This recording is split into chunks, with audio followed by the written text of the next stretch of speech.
আল্লাহ নবী সাল্লাল্লাহু আলাইহি সাল্লাম এই ঈমানের জন্যই তো তায়েফের ময়দানে কি পরিমাণ তিনি আঘাতপ্রাপ্ত হয়েছে, তার শরীর দিয়ে রক্ত মোয়ারম চলেছে, পায়ের জুতার সাথে তার পা রক্তে রঞ্জিত হয়েছে, লেগে গেছে। কেন? এই দ্বীন ও ঈমানকে হেফাজতের জন্য। আল্লাহ নবীর কলিজার টুকরা হাসান হুসাইন রাদিয়াল্লাহু তাআলা আনহুমা তারা কেন শহীদ হয়ে গেল? এই দ্বীনের জন্য, ঈমানের জন্য তাদের জীবনটা বিসর্জন দিয়ে যারা শহীদ হয়ে গেছে।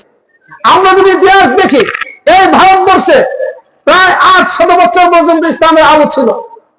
সেই বিদেশ বেরিয়ে আসে এদেশের অসংখ্য অগণিত আলেমদেরকে তারা হত্যা করেছে, মাদ্রাসাগুলো বন্ধ করে দিয়েছে।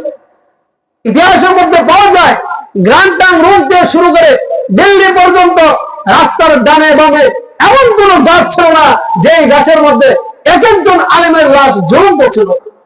এই সকল আলেমদেরকে তারা শহীদ করেছে। ইতিহাস যদি আপনি দেখেন, দেখবেন মুসলমান উলামায়ে কেরাম তাদের জীবন বিসর্জন দেওয়ার পরে আওয়াজ আমাদের সামনে সেই ঈমানের দৌলত আসছে। আমরা মনে করি ঈমান বুঝি এইভাবে চলে আসছে। না না, ঈমান অনেক রক্ত আর জীবনের বিনিময়ে আমাদের পর্যন্ত পৌঁছেছে। এখন আসেন, আজ মুসলমানের দিলের মধ্যে কি পরিমাণ কুফর আর নেফাক ঢুকছে। অনেকে জানে যে রাজনীতি মানে হলে কি অন্যায় না, রাজনীতি হচ্ছে কোরআন।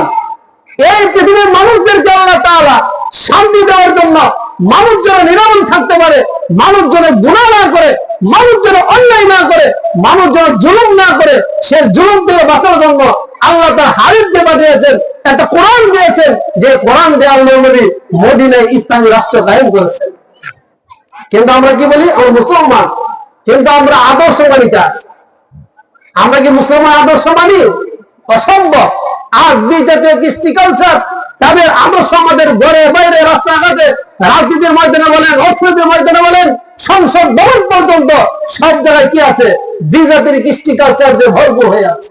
তাহলে আমরা মুসলমানদের শান্তিতে থাকা সম্ভব? সম্ভব না। এই জন্য মুসলমান আল্লাহর বান্দা, আল্লাহর গোলাম, সাবধান হয়ে যান, সাবধান। আল্লাহ সময় দিয়েছে, সময় থাকতে যদি না বুঝি, সময় থাকতে যদি না বুঝি, সারা জীবন কিন্তু আফসোস করতে হবে। এই জন্য আগামীর দিন মুসলমান ইসলামকে সমাজের মধ্যে প্রতিষ্ঠা করার দিন, ইসলামটাকে সংসদে প্রতিষ্ঠা করার সময়। এই জন্য মুসলমান আপনার আমার দিনের চোখটাই খুলতে হবে, মাথার দেমাগটাকে গুছাইতে হবে। কাদের সাথে থাকলে সমাজের মধ্যে শান্তি প্রকাশিত হবে, শান্তি প্রবেশ করবে, জুলুম দূর হয়ে যাবে, অন্যায় দূর হয়ে যাবে, জিনা থাকবে না, কোনো দর্শন থাকবে না, কোনো প্রকার গুনাহ থাকবে না।